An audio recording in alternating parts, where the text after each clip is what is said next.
Nagpanukala ang mga mambabatas ng BARM lalo na sa mga provincial hospital sa rehiyon na magbukas ng dialysis center para tugunan ang pangangailangan ng mga dialysis patients. Ang panukala ay akda ni Member of Parliament Dr. Hashime Dilangalin. Ayon sa mambabatas na sa datos ng National Kidney Institute, abot sa mahigit 2 milyon ang mga people living with chronic kidney disease o CKD sa buong bansa.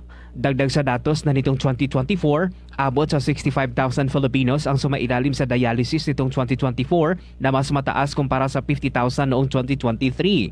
Sa BARM, ayon kay MP Dilangalin, maraming mga dialysis patients ang galing sa Lanao del Sur, Maguindanao provinces at Island provinces ang nahihirapan sa access sa dialysis. Sa ilalim ng proposed BTA Bill 279, inatasan ang mga provincial hospital na magbukas ng dialysis center para madaling ma-access ng mga pasyenteng nasa malalayong mga lugar. Dapat ay libre din ang dialysis sa mga indigent patients, dagdag pa sa panukala.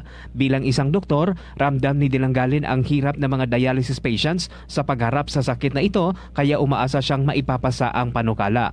The trend has consistently upward, but dialysis is not only a medical routine, mabigat po ito sa pamilya. Mark Anthony Taico, NDBC Bida Balita.